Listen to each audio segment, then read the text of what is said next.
함께 한번 기도하겠습니다. 사랑하는 하나님, 우리가 오랫동안 죄 가운데 빠져 더럽기가 한량 없는 모습이었지만 하나님께서 예수 그리스도의 십자가의 보혈로 우리를 씻어주셔서 하나님, 우리가 주님을 찬송하고 우리 주님께서 나를 깨끗게 만들어 주셨다. 우리 주님의 공로가 얼마나 큰가 하나님 이것을 우리의 삶 속에서 정말 기쁨으로 이야기하며 살아갈 수 있는 사람이 되게 하여 주시니 감사합니다. 주님 우리의 삶 속에 우리의 마음 속에 하나님의 능력과 은혜로 언제나 채우시고 인도하여 주셔서 하나님 무엇을 하건 하나님의 사랑이 하나님의 은혜가 하나님의 능력이 하나님 우리의 삶을 더 깊이 붙들고 걸어가 볼 수 있는 하나님의 사람들이 다 될 수 있도록 주님 도와주옵소서. 하나님 예수 그리스도의 보혈의 은혜가 우리의 삶을 채우고 우리의 마음을 채워갈 수 있는 하나님의 사람들, 하나님의 공동체가 되게 하시기를 소망하며 모든 말씀 우리 주님 예수님 이름으로 기도드립니다. 아멘. 하나님께서 우리에게 주시는 말씀 갈라디아서 4장 1절부터 11절까지의 말씀입니다. 갈라디아서 4장 1절부터 11절까지의 말씀. 우리 같은 목소리로 함께 읽도록 합니다. 함께 읽지요. 시작. 내가 또 말하노니 유업을 이을 자가 모든 것의 주인이나 어렸을 동안에는 종과 다름이 없어서 그 아버지가 정한 때까지 후견인과 청지기 아래에 있나니 이와 같이 우리도 어렸을 때에 이 세상의 초등학문 아래에 있어서 종노릇하였더니 때가 참에 하나님이 그 아들을 보내사 여자에게서 나게 하시고 율법 아래에 나게 하신 것은 율법 아래에 있는 자들을 속량하시고 우리로 아들의 명분을 얻게 하려 하심이라. 너희가 아들이므로 하나님이 그 아들의 영을 우리 마음 가운데 보내사 아빠 아버지라 부르게 하셨느니라. 그러므로 내가 이후로는 종이 아니요 아들이니 아들이면 하나님으로 말미암아 유업을 받을 자니라. 그러나 너희가 그때에는 하나님을 알지 못하여 본질상 하나님이 아닌 자들에게 종노릇하였더니 이제는 너희가 하나님을 알 뿐 아니라 더욱이 하나님을 아신 바 되었거늘 어찌하여 다시 약하고 천박한 초등학문으로 돌아가서 다시 그들에게 종노릇하려 하느냐. 너희가 날과 달과 절기와 해를 삼가 지키니 내가 너희를 위하여 수고한 것이 헛될까 두려워하노라. 아멘. 갈라디아서의 말씀을 처음 시작하면서 갈라디아 교회를 향해서 사도 바울이 이야기하는 1장에서의 이야기를 들으면서 우리는 사도 바울이 갈라디아 교회에 참 열심히 자기의 이 복음을 전했었는데 그런데 자기가 떠나고 난 다음에 정말 얼마 있지 않아서 그 갈라디아의 지방에 있는 교회들이 이단에 빠져들어갔다라는 것을 우리가 이야기를 했었습니다. 그렇게 이단에 빠져들어가는 삶이 있었기 때문에 사도 바울은 내가 너무나 이상하다. 너희를 보니까 너무너무 이상하다라고 이야기하는 것으로 그의 본문을 시작하는 것을 우리는 1장의 말씀에서 보았었죠. 그 이단 중에서 가장 중요한 이단 중에 하나가 바로 영지주의 이단이었다라고 이야기를 했었고 또 한 가지 중요한 것 중에 하나가 바로 어제의 말씀과 오늘의 말씀에서 이야기하는 이 유대교회로 다시 회귀하려는 그런 모습을 이야기를 하고 있는 겁니다. 우리가 살다 보면 뭔가를 믿고 살아가는 데 있어서 뭔가 이렇게 딱 짜여진 게 있으면은 너무 편하구나라는 생각을 할 때가 있습니다. 우리가 청주교회를 바라보면서 제가 예전에 그런 이야기를 들었던 적이 있던 것 같아요. 왜 우리 기독교회 안에는, 개신교회 안에는, 이렇게 confession, 그러니까, 그 신부님에게 하는 고해성사 같은 거 있잖아요. 고해성사 같은 게 왜 없나요? 이렇게 이야기를 하시는 분이 있었습니다. 그러면서 그분이 하시는 이야기가 고해성사를 해서 내가 뭘 잘못했는데 그 잘못한 것에 대해서 내가 그거를 받으려면 이 용서를 받으려면 요거 하면 내가 용서를 받는다라는 분명한 뭔가가 있으면 좋겠다 이렇게 이야기를 하시는 거예요. 뭐 예를 들면 주기도문을 100번 쓰세요. 주기도문을 100번 쓰면 하나님께서 용서해 주십니다. 뭐 이제 이런 거 있잖아요. 이런 게 있으면 좋겠는데 그런 게 없이 그냥 하나님께서 용서해 주셨다라고 이야기하니까 잘 느껴지지 않는다. 뭐 이런 이야기를 하시는 분들이 계셨던 것 같아요.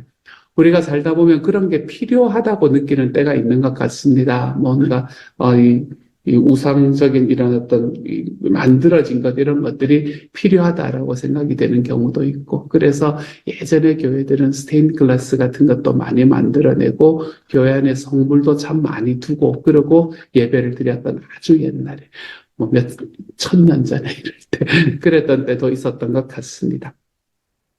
오늘의 말씀에서 왜 사람들이 자꾸 하나님의 복음에서 떠나서 과거의 율법으로 돌아가려고 하냐라는 이야기를 하면 하나님의 복음이라는 것이 그들에게 뭔가 딱 붙잡히는 게 없기 때문에 그랬던 것 같다라는 생각이 듭니다. 마치 우리 개신교회 안에서도 고해성사가 있었으면 좋겠습니다. 라고 이야기를 하셨던 분처럼 뭔가 이렇게 내 손에 딱 잡히는 거, 뭔가 내가 보면서 이렇게 하면 되는 거구나 라고 생각을 하면서 나도 딱 마음에 들어올 수 있는 무언가가 있었으면 좋겠다라는 생각이 들었던 것 같아요. 그리고 그것이 아마 율법이 아니었을까라고 생각이 듭니다.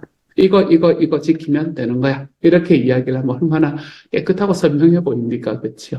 하지만 하나님께서 우리에게 주시는 이야기는 그게 아니다. 율법이라는 것은 우리들에게 하나님께서 모든 것을 합력해서 선을 이루시는 도구가 되는 거긴 하지만 율법조차도 하나님께서는 사용하셔서 선을 이루시는 분이시기는 하지만 그럼에도 율법이 우리를 구원으로 이끌어갈 수는 없다라고 이야기하는 것을 사도 바울은 다시 한번 너무나 분명하게 이야기를 해주고 있습니다.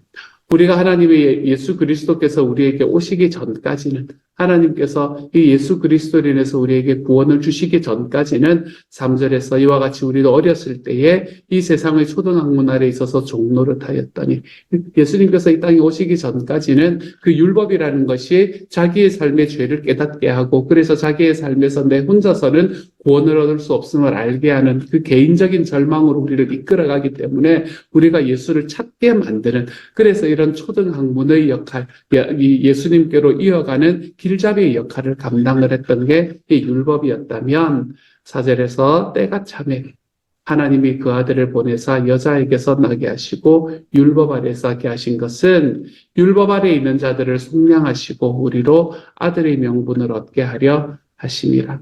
하나님께서 우리를 아들로 만들어 주셔야만 우리는 우리 하나님 앞에서 구원을 얻을 수 있는 자리로 나아갈 수 있기 때문에 우리 주님께서 우리에게 주시는 그 주님의 은혜 속에서 내가 하나님의 아들이 되는 곳으로 걸어 들어가야만 하나님께서는 우리에게 하나님께서 하나님의 구원의 명분을 주실 수 있기 때문에 하나님은 자기의 아들이신 예수를 우리를 대신해서 십자가에 죽게 하심으로 우리의 죄를 속량하셨다라고 이야기를 합니다. 그래서 우리가 하나님의 아들이 되었습니다. 우리가 하나님의 아들이 되는 것은 내가 살아가는 삶의 어떠한 그것 때문이 아니고 행위 때문이 아니고 예수 그리스도께서 나를 위해서 십자가에 죽어주셨기 때문이다. 라고 이야기를 하고 있습니다. 그래서 6절의 말씀에서는 너희가 아들임으로 하나님이 그 아들의 영을 우리 마음 가운데 보내사 아빠 아버지라 부르게 하셨느니라. 여기서 아들의 영이라고 이야기하는 것은 성령 하나님을 이야기하는 것이죠. 예수 그리스도와 함께 우리 안에는 성령 하나님이 들어와 사시게 됩니다. 그리고 예수 그리스도의 영, 그 성령 하나님이 우리의 마음에 들어오게 될 때에 우리는 비로소 하나님을 아빠 아버지라고 부르게 된다. 내 하나님이 내 아버지이시구나 라는 것이 확실하게 된다. 이건 너무 분명한 이야기입니다. 왜 그런가 하면 우리가 자녀들을 낳아보면 금방 알게 될 겁니다. 어릴 때는 나를 닮지 않았다고 하더라도 이 아이가 나이가 들면 들수록 점점 더 내 모습을 닮아가는 것을 우리는 어느 곳에서든 찾아가게 됩니다. 그걸 바라보면서 이 아이가 내 아이가 맞구나라는 생각을 하게 되죠. 우리는 그것을 유전의 힘이라고 이야기하고 DNA의 힘이라고 이야기합니다. 하나님의 자녀가 된다는 것도 마찬가지입니다. 하나님의 자녀가 될 때에 우리가 하나님의 자녀가 되고 나면 우리의 DNA가 변하게 되거든요. 우리 DNA에 하나님의 DNA가 심기게 되는 겁니다. 우리에게 심겨진 하나님의 DNA, 그게 바로 성령 하나님이란 말이죠. 성령 하나님께서 우리들 안에 심기워지면 우리는 우리 하나님을 닮아갈 수밖에 없습니다. 예수의 영이 우리에게 심기워지면 우리의 삶 속에서 우리는 예수님을 닮아갈 수밖에 없게 되는 겁니다. 마치 자녀들이 아빠 엄마를 닮아가는 것처럼 자녀들이 부모를 닮아가는 것처럼 우리는 하나님과 예수 그리스도를 닮아갈 수밖에 없는 겁니다. 성령 하나님께서 우리들에게 들어온 하나님의 DNA가 된다. 그러므로 우리는 하나님을 닮아갈 수밖에 없다. 그래서 우리는 하나님의 자녀라는 것을 내 스스로 알게 되고 또한 나와 함께 있는 사람들이 내가 하나님의 자녀임을 알고 깨닫게 된다. 이것이 바로 하나님께서 오늘 우리에게 해주는 하나님의 말씀인 겁니다. 성령 하나님께서는 우리에게 하나님의 DNA로 들어와 계십니다. 하나님은 그것으로 인해서 우리의 부모님이 되어주십니다. 우리의 아빠가 되어주십니다. 사랑하는 여러분, 우리 안에 들어오셔서 우리를 하나님의 자녀로 삼으신 이 성령 하나님의 은혜로 오늘 우리 하루의 삶을 살아가 볼 수 있는 하나님의 사람이 되기를 소망합니다. 내 삶에 있는 어떠한 과정 속에서도 내가 예수님을 닮아가고 있는가? 내가 하나님을 닮아가고 있는가? 하나님의 자녀처럼 살아가고 있는가? 여러분, 이것을 한 번쯤 돌아볼 수 있기를 소망합니다. 내 삶을 하나님의 말씀의 거울 앞에 딱 놓고 보았을 때에 이 말씀의 거울 앞에서 내가 하나님께서 내 삶 속에서 나에게 보여주신 그 성령 하나님의 은혜로 내가 살아가고 있는 사람인가? 여러분 다시 한번 돌아볼 수 있기를 소망합니다. 내가 살아가는 내 삶에 있는 개인적인 상황 속에서 내가 살아가는 나의 가정에서 내가 걸어가는 과정 속에 있는 모든 관계들 속에서 하나님께서는 내가 주님의 자녀답게 살아가고 있는 것을 지금 보여주고 있는 삶을 살게 하고 있는가? 나는 주님을 닮아가고 있는가? 하나님은 내 아버지가 되시는 게 확실한가? 성령 하나님이 하나님의 DNA로 내 안에 심겨져 있는가? 나는 예수님을 닮아가고 있는가? 사랑하는 여러분, 저와 여러분이 이러한 질문들 속에서 오늘 하루 우리의 삶이 더욱더 예수님을 닮아가 볼 수 있는 하나님의 사람들이 좀 되어가 볼 수 있기를 우리 주님 이름으로 축복합니다. 예수님을 닮아가는 겁니다, 여러분. 우리의 삶에 있는 어떠한 열매들도 내 삶에 살아가는 어떠한 마음의 태도들도 예수님을 닮아가 볼 수 있는 하나님의 사람들이 다 되어갈 수 있기를 우리 주님 이름으로 축복합니다. 예수님을 닮아가면 여러분 우리의 삶 속에서 뭔가 내 삶에 힘들고 어렵고 내가 어깨에 짐을 져야 되는 것과 같은 그런 생각을 할 때가 있습니다. 하지만 결코 그렇지 않습니다. 하나님께서 우리에게 말씀하시는 예수 그리스도를 닮아가는 거룩이라는 것은 우리의 삶 속에 하나님의 기쁨을 허락하시는 것이고 이 세상에서 많이 웃고 살아가셨던 예수 그리스도의 은혜를 우리의 삶 속에 경험하게 만들어주는 겁니다. 저는 예수를 믿고 나면 좀 많이 웃었으면 좋겠습니다. 예수님을 믿었기 때문에 좀 많이 즐거우면 좋겠습니다. 하나님 앞에서 뭐 그렇게 심각할 이유가 있다는 말입니까? 하나님 앞에서 좀 많이 웃고 많이 기뻐하고 많이 즐거워하고 예수님께서 그렇게 살아가신 분이 분명하다면 주님께서 제자들과 함께 살아가면서 많이 유쾌하게 살아가신 분이 맞다면 저와 여러분도 좀 유쾌하게 살아갈 수 있는 하나님의 사람이 되어가기를 소망합니다. 그렇게 살아가는 모습을 우리의 삶 속에서 경험하며 내가 하나님으로 인해서 기쁨을 경험하는 삶, 이것이 내가 예수님을 닮아가는 삶입니다. 예수님을 닮아가는 삶이 곧 내 하나님을 아빠로 모시고 있는 삶이고 내 하나님을 아빠로 모시고 있는 그 삶의 과정 속에서 성령님께서 나에게 하나님의 DNA로 들어왔다는 것을 증거해주는 방법이 되는 것이지요. 오늘 하루 여러분이 살아가는 삶이 하나님께서 우리에게 주시는 어떤 짐, 하나님께서 나에게 주시는 사명의 짐, 막 이런 것들 때문에 호적되고 어려워하는 것이 아니라 주님께서 나에게 어떤 것들을 허락하실 때는 어떤 일이든 나에게 허락하실 때는 주님께서 그것을 하고 싶은 마음도 주시고 할 수 있는 능력도 주신다. 우리가 이것 깨닫고 하나님께서 나에게 주시는 모든 사명들 하나하나들 속에서 주님 안에 기쁨으로 감당해 볼 수 있는 하나님의 사람들이 되어갈 수 있기를 소망합니다. 나의 능력으로는 쉽지가 않을지 모르지만 하나님께서 나와 함께 계시고 주님께서 나에게 능력을 허락하시기 때문에 내가 이 모든 일들을 감당할 수 있다. 내 주님 앞에 고백하며 걸어가 볼 수 있는 하나님의 사람들이 좀 되어갈 수 있기를 소망합니다. 그래서 주님의 DNA가 하나님의 DNA인 성령 하나님이 저와 여러분의 삶에 딱 들어가서 내가 하나님을 아빠 아버지라고 부르는 사람으로 내가 주님의 자녀다운 모습을 붙잡고 걸어가겠습니다. 주님의 자녀다운 모습이라고 하면 뭔가 심각해야 되고 뭔가 세상을 바꿔야 되는 그런 게 아니라 주님의 자녀다운 모습, 예수 그리스도의 그 유쾌하신 모습, 예수 그리스도의 그 웃으시는 모습, 제가 그 모습을 닮아가며 살아가 보기를 원합니다.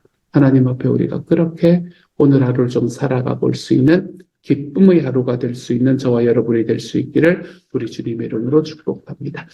그리고 7절부터 11절까지의 말씀에서 사도 바울은 다시 한번 야, 너희가 율법으로 돌아가려는 게 내가 참 이상하다라고 이야기합니다. 7절에서도 내가 이후로는 종이 아니요 아들이니 아들이면 하나님으로 말미암아 유업을 받을 자인데 너희가 그때에는 하나님을 알지 못해서 하나님이 아닌 자들에게 종노릇 하였더니 이제는 하나님을 알 뿐 아니라 더욱이 하나님이 너희를 아신 바 되었는데 어찌하여 다시 약하고 천박한 초등학문으로 돌아가서 다시 그들에게 종노릇 하려 하느냐라고 이야기합니다. 하나님께서는 우리에게 자유를 주셨는데 하나님께서는 우리에게 하나님 앞에서 자유롭게 살아갈 수 있는 길이 무엇인지를 허락해 주셨는데 우리는 왜 자꾸 우리가 얽매이는 삶을 살아가려고 하느냐 이렇게 이야기하고 있는 것이죠. 하나님께서 우리의 필요를 채우신다. 하나님께서 내가 주님의 소원을 감당하면 주님은 나의 필요를 채우신다라고 이야기하는 이야기가 우리의 삶에서 경험되고 하나님께서 우리에게 주신 하나님의 말씀이기도 한데 우리가 어째서 또 우리의 필요를 쫓아서 내 필요를 내가 채워야 한다고 이야기하면서 힘써서 가슴 아파하며 걸어가는 삶을 선택하는가? 하나님께서는 우리가 살아가는 과정 속에서 내가 주님의 사명을 감당하는 길에 서 있으면 하나님께서는 주님께서 주시는 그 은혜들을 나의 관계 속에서 내 하나님의 사랑이 나에게 먼저 부어짐으로 인해 그 사랑이 흘러가는 길을 하나님께서 열어주시겠다고 이야기하셨는데 왜 나는 하나님 앞에서 이 사랑들을 하나님 앞에 받지 못하고 흘려내지 못하고 내 관계가 끊어지는 삶을 선택하며 살아가려고 하냐? 하나님께서는 우리들에게 이런 이야기들을 하고 있는 겁니다. 하나님 안에서 자유롭게 살아갈 수 있는 길을 주님께서는 허락해 주시는데 왜 우리는 하나님 앞에 자유가 아니라 자꾸 내가 얽매이는 모습을 선택하며 살아가려고 하는 우리의 삶에 있는 내 삶을 붙잡고 내 삶을 이렇게 가면은 괜찮게 살 거라고 생각하는 그 우상들을 왜 다시 쫓아가며 살아가려고 하느냐. 사도 바울은 그들에게 또한 이 말씀을 듣고 있는 우리에게 동일한 이야기를 전해주고 있는 겁니다. 그러므로 사랑하는 여러분, 여러분의 삶을 꽉 메고 여러분의 삶을 옴짝달싹하게 하지 못하는 그 우상들에서 벗어날 수 있는 하나님의 사람이 되기를 소망합니다. 주님께서는 자유를 허락해 주셨습니다. 내가 하나님의 능력을 힘입고 내 주님 앞에 걸어가는 삶을 선택해 나갈 때 하나님께서는 우리가 하나님 안에서 모든 일들이 주님의 뜻대로 이루어질 수 있게 만들어주시는 자유함을 우리의 삶에 허락해 주셨습니다. 내 주님으로 인한 자유함을 붙들고 살아갈 수 있는 하나님의 사람이 되어갈 수 있기를 소망합니다. 내가 가지고 있는 내 삶에 있는 어떤 죄책감들, 내 삶에 있는 난 안 돼라고 생각하는 그런 자기 비하들 또는 자기 교만, 내가 다른 사람들과 비교하는 비교의식, 우리들의 삶에 이런 여러 가지 것들에서 좀 자유로워질 수 있는 하나님의 사람들이 되어갈 수 있기를 소망합니다. 그렇게 하나님 앞에서 우리의 삶이 새로워져서 우리 하나님께서 우리에게 주시는 그 자유함 속으로 다른 어떤 것에도 얽매이지 않는 내 하나님께만 얽매여 있는 그런 하나님의 사람으로 자라갈 수 있는 주님의 사람이 되어서 우리의 삶에 있는 모든 순간순간들이 하나님 앞에 늘 기쁨으로 채워질 수 있는 오늘 하루가 되어갈 수 있기를 우리 주님의 이름으로 축복합니다. 다시 한번 말씀드립니다, 여러분. 이제는 내가 주님의 DNA를 받았으니 성령 하나님을 받았으니 나는 이제 하나님을 닮아가는 삶을 살 수밖에 없다. 나는 결국 주님을 닮게 될 것이다. 내 주님을 닮게 된다라는 것은 내 하나님께서 온 세상을 구원하시기 위해서 자기의 몸을 들이신 여러분, 이런 건 예수님이 하시면 되는 겁니다. 우리는 하나님께서 우리에게 주신 이 성령 하나님을 가지고 주님이 살아가셨던 그 거룩의 모습을 좀 회복하며 살아갈 줄 아는 하나님의 사람이 되십시다. 거룩해지십시오, 여러분. 오늘 하루 살아가면서 예수님을 닮는 참된 사랑의 거룩이 저와 여러분의 삶에서 다시 한번 회복되어 가보는 하나님의 사람들이 되어 가시기를 우리 주님의 이름으로 축복합니다. 같이 한번 기도하도록 하지요. 사랑하는 하나님, 하나님께서 우리에게 주신 하나님의 거룩, 주님께서 보여주시는 주님의 거룩하심이 하나님 우리의 삶에 회복되게 하여 주십시오. 주님, 예수님께서 우리의 삶에 오셔서 우리에게 성령 하나님을 허락해 주시고 그래서 내가 주님을 닮을 수 있는 사람이 되었다면 주님, 제가 온전한 모습으로 올바른 이 의미로서 하나님 예수님을 닮는 것이 무엇인가를 다시 한번 기억하게 하여 주셔서 엉뚱한 것 말고 주님, 하나님 정말 할 수 없는 일을 내 어깨에 잔뜩 짊어지며 살지 말고 하나님께서 우리에게 주시는 그 하나님의 말씀만큼 하나님 우리에게 주시는 그 부담만큼 하나님 앞에 변화되며 살아갈 수 있는 하나님의 사람이 되게 하여 주셔서 하나님 우리가 살아가는 삶 속에 예수님이 우리에게 보여주셨던 그 많은 기쁨들, 하나님이 예수님이 우리에게 보여주셨던 그 많은 즐거움의 모습들, 제자들과 함께 살아가면서 그들에게 정말 유쾌하게 살아가셨던 우리 주님의 모습들, 하나님 그러한 모습들이 오늘을 살아가는 우리 모두에게 함께 채워질 수 있도록 주님 도와주옵소서. 이 거룩들이 회복될 수 있게 하여 주옵소서. 사랑하는 주님, 오늘까지 하나님 정말 힘써서 우리 하나님 앞에 VIP를 섬기고 그들의 영혼 구원을 위해서 기도하는 마음을 가진 분이 계십니다. 사랑하는 주님, 하나님께서 은혜 더하여 주셔서 하나님 이 기도에 함께 하여 주시고 주님 정말 주님께서 소원하시는 일이 하나님 안에서 놀랍게 일어나는 하나님의 사람 될 수 있도록 주님 도와주옵소서. 모든 말씀 우리 주님 예수님 이름으로 기도드립니다. 아멘.